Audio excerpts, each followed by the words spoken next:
प्रणाम भाई लोग। आज हम एगो तथ्य पर बात करे आइल बानी, लेकिन बात कइला से पहले हमरा जीवन में जौन घटित भइल बा ओकर कुछ अंश रउआ सबके बतावल चाहत हई। 12वीं के परीक्षा प्रथम श्रेणी से पास कइला के बाद दिल में ई आइल कि हम गायकी करी। बहुत मान मनौवल कइला के बाद परिवार से अनुमति मिल पावल कि ठीक बा, जा गावो बजावो। फिर हम संगीत के शिक्षा प्राप्त कईनी। फिर बारी आइल एल्बम निकाले के। हमार पापा बनारस में एगो प्राइवेट स्कूल में पढ़ावत रहन और फिर ट्यूशन वगैरह पढ़ा के परिवार के भरण पोषण करत रहन। ऐसन परिवार में एल्बम बनावे खातिर हमनी घरे कहनी कि हमरा पैसा चाहिए। तो हमरा आज भी याद बा, माई हमार मामा के लड़का हवन संतोष तिवारी जी, जौन देहरादून में रहेलन, उनका से 20,000 रुपया मंगलस। भैया के बहुत बहुत धन्यवाद कि उस समय में भैया मदद कैलन। फिर हम गईनी कैसेट निकलनी। अब 20,000 में पूरा 8 गाना के ओती घरी कैसेट आवत रहे, तो पूरा ऑडियो वीडियो तो बनी ना 20,000 में। तो ओती घरी हमार साथ और मार्गदर्शन कैलन बड़ भाई सुधीर यादव संगम जी, जौन गाजीपुर के रहे वाला हवन। हमनी के 4-4 गाना के कैसेट निकलनी जा। कैसेट के नाम रहे माई आके रक्षा करी। अब कैसेट तो बन गई। अब मास्टर बा हमनी के हाथ में, मगर उती घड़ी कंपनी से और सब कैसेट मंगावे खातिर 35,000 रुपया लागे कैसेट बनवावे खातिर। तो वो पैसा हमनी फिर रहबे न कैल रहे। फिर हमनी घरे पैसा मांगे खातिर, तो हमरा याद बा भैया, माई हमार जौन घर के खर्चा बर्चा चलावे खातिर पैसा रहे, वो पैसा हमरा के निकाल के देहलस। फिर हम गईनी। अब 35,000 तो रहे ना हमने। फिर बनारसी में लोकले से एगो प्रदीप जी हवन, उनका से कैसेट बनवानी जा। भगवान जाने ओकरा बाद माई हमार घर के खर्चा वर्चा कैसे चलैले हुई। कैसेट बनवा लेनी जा। अब कैसेट के दुकान पर लेके जाई जा तो केहू रखे खातिर तैयारे ना, जे रखे भी तो कहे कि रख दो, जब बिचा जाता आके पैसा ले जा। फिर हमने के का करनी जा कि घूम घूम के नवरात्र के टाइम रहे, हर पंडाल पर कैसेट देवे लगनी जा कि ले जा भैया, खाली बजाए जा, पैसा मत दी जा। ई आलम रहे कि एगो पंडाल वाला तो कलस कि हाँ द कैसेट तार बजाई, मगर ओकरा हमरा के खर्चा पर नहीं देवे के पड़ी। कैसेट बांट देनी जा। जितना पैसा लगा रहे सब डूब गई, 1 रुपया ना आई। फिर हम कौन मुंह लेके घरे अती पैसा मांगे खातिर। फिर हम रहे लगनी हो जे स्टूडियो पे, जौन स्टूडियो से रिकॉर्डिंग भी रहे, गांधी स्टूडियो से। फिर हम मुझे संतोष भैया बहुत प्यार दिलन, मुझे रहे लगनी। राजा भैया मुझे रहन, उनका से सीखी, सेवा करी, बहुत कुछ सीखे के मिलल। फिर वैसे ही पैसा वैसा जुगाड़ के एगो और एल्बम निकलनी जा। वैसे ही साझा में, जना में पवन परदेसी जी भी रहन। एल्बम के नाम रहे देवघर के दबंग भोलेनाथ। वो ना चलल। हताश हो गए नी हम, समझ में ना आवत रहे का करी। फिर एक बार हिम्मत जुटा के घरे आईनी, कहनी कि एगो लोकगीत निकाले के बाद कैसे हूँ पैसा के जुगाड़ हो जाता। फिर हमारे पिताजी कैसे हमरा के पैसा दिलन ये हम बतावल नहीं चाहत, मगर हमरा के पैसा मिलल। हम जाके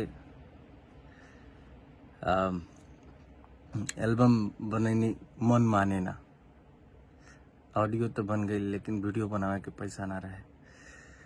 तो उतनी घड़ी मदद कैनी। बनारस के वो बहुत ही टैलेंटेड एक्ट्रेस हैं तानिया जी, उन्होंने हमारा वीडियो फाइनेंस किया। उनका पैसा अब कुछ दिन पहले हमने उनको वापस किया है, लेकिन उस समय पे उन्होंने बहुत मदद किया, इसके लिए बहुत बहुत धन्यवाद। अब कैसेट तो बन गई, ऑडियो वीडियो दोनों बन गई, लेकिन वह काम फिर की 35,000 रुपया फिर से रिलीजिंग खाती, वो पैसा ना जुट पायल होती घड़ी, और एल्बम वो आज तक ना आयल। फिर अब समझ में ना आवत रहे कि अब का कल जाओ। फिर हम राजा भैया से कहनी जौन वहाँ रिकॉर्डिस्ट रहन गांधी स्टूडियो में, हम कहनी कि हमरा के रिकॉर्डिंग सिखा दो। अब तो आगे पढ़ाई उड़ाई छुटिए गई बा, संगीत की डिग्री बा हमरा भी तक कभी। अब देखल जाए हमरा के अभी रिकॉर्डिंग सिखा दी रुआ के कि हम रिकॉर्डिस्ट बन जाए। ऐसे ही जिंदगी कटे लागल। तो फिर अचानक से एगो गाना आयल रहे जौन के नाम रहे शीशे का था दिल मेरा, बहुत वायरल भेल रहे गाना। तो हम वो गाना लेके, पैसा तो रहे ना हमरा फिर, वो गाना पर एगो भोजपुरी गाना लिखनी हम जौन के नाम रहे लप लप करे कमरिया, दिलवा में कादो होला का तू जान लेबू। अब इतना लगातार असफलता के बाद लोग ही कहल हमरा से कि बाबू भोजपुरी में अगर नाम करे के बाद तो थोड़ा बहुत अश्लील इन द सेंस कि थोड़ा चटक पटक गाना गावे के पड़ी। हम कहनी ठीक बा। वो गाना लेके गईनी हम। आशीष वर्मा भी नया नया स्टूडियो खोले रहन गरीब बनारस में तेलिया बाग में। हम गईनी भैया बेरी कहनी कि देखी भैया पैसा हमरा भी नहीं खे, मगर ये पर हम गाना गावल चाहते नहीं। भैया के बहुत बहुत धन्यवाद कि भैया कलन के अरे पैसा कहा हो चला गवा तनी। भैया ट्रैक बनैलन, गाना गवैलन हमरा के। गाना अच्छा लागे लागल, का तू जान लेबू का तू परान लेबू। फिर का कहनी हम कि वो तिगरी चिप के जमाना रहे, डाउनलोडिंग सेंटर रहे हर बाजार में। तो हम पेन ड्राइव में गाना लेके हर जगह हर डाउनलोडिंग सेंटर पर घूमे लगनी। और कहीं कि भैया ई केहू भी आई ना तो ओकरा मोबाइल में डाल दे। बहुत जगह हमने के जाके देनी जा गाना धीरे धीरे रिस्पॉन्स के अच्छा लागे लागल लोग के, लोग धीरे धीरे जाने लगल। वही क्रम में हमार मुलाकात अखिलेश शर्मा जी से भइल, ऋषभ मिश्रा जी से भइल, धीरू यादव जी से भइल। धीरे धीरे लोग बहुत सपोर्ट करी। फिर गाना आयल, सतीश राय जी ने बहुत सपोर्ट किया। फिर गाना आयल कि करुआ तेल, लोग बहुत ज्यादा प्यार दुलार आशीर्वाद दिलस। फिर रउआ सबके प्यार दुलार आशीर्वाद के बदौलत हम मुंबई गए फिल्म इंडस्ट्री में। सासाराम के केला भी एगो गाना आई रहे। मुंबई गईला के बाद जब हम देखनी कि हमनी के अश्लीलता के बदौलत जौन हमनी के गाना गावत नहीं जा ओकरा बदौलत भोजपुरी के बहुत शर्मिंदगी के सामना करे के पड़ता हमनी के खुद के बाहर के इंडस्ट्री में। जैसे मुंबई गईला के बाद भोजपुरी नाम सुनते तो कैसे ऐसे नाक सिकोड़ लसन भोजपुरी में काम करते हैं। तब हमरा समझ में आई कि जब हमार भगवान स्वरूपी जनता हमके इतना प्यार दुलार आशीर्वाद दे के एजा मुंबई तक भेजले बा, तो हमार दायित्व बनता कि एकरा के सुधार के दिशा में कुछ कार्य कल जाओ। ओ दिशा में फिर भैया हमरा मन में इजागल कि हमनी के धीरे धीरे ही क्रमिक ही लेकिन सुधार के आवश्यकता बा। हमनी के गाना बनेनी जा दर्द दिल के एल्बम के नाम रहे। कैसे कि बहुत दिन से कोनो सैड सॉन्ग उती घड़ी जब हमारी दर्द दिल के एल्बम आई रहे उती घड़ी इंडस्ट्री में ना आई रहे। बहुत पहले पवन भैया के एगो गाना आई रहे जौना के नाम रहे पवन की सच्चाई, जौना में गाना रहे सनैया लगावल बहुत बात नहीं खे। ये गाना सुन के हमनी के गावे सीखी जा। तो हमारा ये समझ में आई कि एगो सैड सॉन्ग के पूरा एल्बम कल जाओ। तो जौना के हम नाम रहे दर्द दिल के हमनी के कनी जा, जौना में जाए चंदा तीर हमारा करेजवा के पार हो गई, मुझे दर्दे दिल का पता न था, और बहुत सारा सैड सॉन्ग रहे। यदि छोड़ के तू जइबू ए जान दीवाना तो हर मर जाई हो, नींद अखिया से चैन दिल से जब लुटा जाई, प्यार के गीतिया जुदाई में केहू का गई। ई गाना जब आइल जाए चंदा के स्पेशली बहुत ज्यादा प्यार दुलार आशीर्वाद मिलल। दिल में हिम्मत जागल कि ना बढ़िया गाना भी बाज सकेला, बढ़िया गाना भी चल सकेला। वही क्रम में गोरी तोर चुनरी, अभी मुंह मारो कमैला के वही प्रयास में कहे से कि हम फिर एगो दिमाग में अपना बैठा लेनी कि अच्छा गाना भी देना है और पब्लिक को एंटरटेनिंग गाना भी देना है, जिससे कोई वही सैड सॉन्ग और लव सॉन्ग सुनते सुनते कोई बोर ना हो। तो इसलिए थोड़ा बहुत चटक मटक भी गाना देना है। तो उसी मतलब हमारे दिमाग में बन गया कि सुधार की स्थिति में, सुधार के रास्ते पे हम लोगों को चलना है, खास करके हमको, क्योंकि मैं अपनी जिम्मेदारी ले सकता हूँ। उसी क्रम में गाना मुँह मारो कमैला के अभी एक पूर्वी बयरिया हमारा गाना आया था, मजा मिली नहीं ऐसी न कुलरिया में जौन रानी जौन मजा पूर्वी बयरिया में। भैया लगातार म्यूजिक यूट्यूब के म्यूजिक सेक्शन में लगातार वो गाना 27 दिन तक ट्रेंड किया।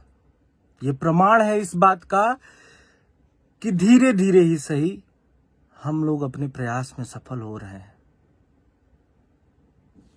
मानसिकता, एक समय पे जब मैं असफल हो रहा था तो मेरे दिमाग में आया कि जब तक मैं अश्लील नहीं गाऊंगा तब तक मेरा कुछ नहीं हो सकता है, मैं नाम नहीं कर पाऊंगा। मैं ये चाहता हूं कि हमारी आने वाली जो पीढ़ियां हैं उनमें ये मानसिकता ना जाए, उनमें ये मानसिकता जाए कि अच्छे गाने गा के वो नाम कमा सकते हैं भोजपुरी इंडस्ट्री में। इसी प्रयास में मैं हूं, आज भी इसी प्रयास में हूं कि अच्छे गानों का बोलबाला हो भोजपुरी इंडस्ट्री में। और हम धीरे धीरे सफल हो रहे हैं हम लोग, और इसके लिए संगठित रूप से प्रयास करना पड़ेगा, हम लोगों को एकजुट होकर प्रयास करना पड़ेगा। आज के डेट में अश्लीलता के खिलाफ बहुत सारा मुहिम मैं देख रहा हूँ। जनता जंक्शन है, दो भाई हैं हमारे, मगहिया जवान करके आईडी है उनकी, हमने देखा उन लोगों ने अश्लीलता के खिलाफ मुहिम छेड़ रखा है, बहुत अच्छा लगा।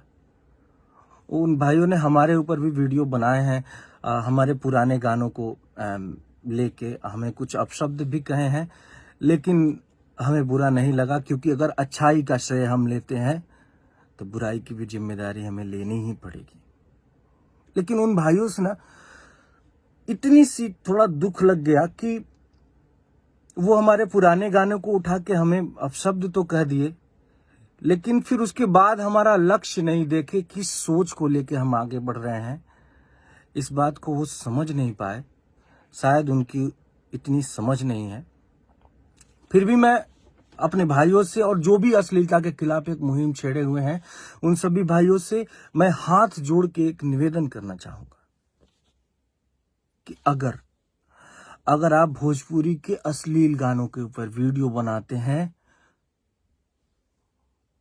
उसके खिलाफ बोलते हैं, तो भोजपुरी में जो अच्छे गाने आते हैं उन्हें भी प्रमोट करिए। क्योंकि आप जो वीडियो बनाते हैं भोजपुरी इंडस्ट्री के बाहर के भी लोग देखते हैं। तो अगर आप सिर्फ और सिर्फ अश्लील गानों का ही वीडियो बनाते रहेंगे तो लोग, बाहर वाले लोग क्या सोचेंगे कि भोजपुरी में सिर्फ और सिर्फ अश्लीलता ही है। तो इसलिए आप लोग से कह रहे हैं कि आप अच्छे गानों का भी वीडियो बनाइए, ताकि लोगों को पता चले कि भोजपुरी में अच्छे गाने भी आते हैं। 2 शब्द मुँह मारो कमैला के लिए भी बोलिए, 2 शब्द पूर्वी बयरिया के लिए भी बोलिए। इतना ही रिक्वेस्ट है। बाकी आप लोग बहुत अच्छा कर रहे हैं, और हमारी जनता महान है, हमें जो प्यार देते हैं वो महान है, जिनके प्यार दुलार आशीर्वाद के बदौलत आज हम लोग जो भी हैं सो हैं। ये बदलाव की बयार है, ये बदलाव का समय है। एकजुट के हम लोगों को काम करना पड़ेगा, एकजुट होकर।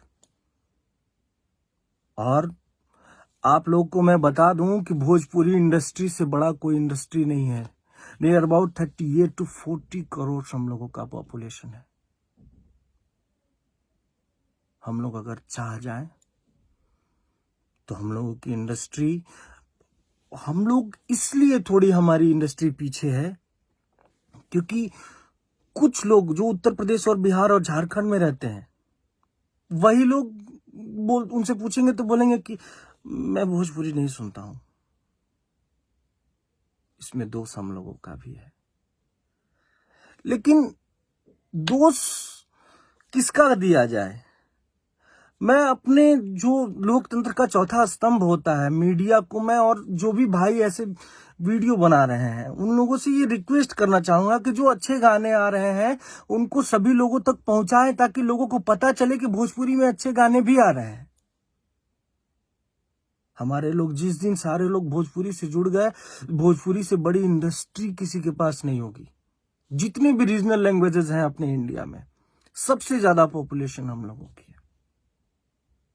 बहुत अच्छा लग रहा है ये बदलाव की बयार देख के, लेकिन आप लोग से यही रिक्वेस्ट है, अच्छे काम की तारीफ भी करें आप लोग, प्लीज। प्रणाम।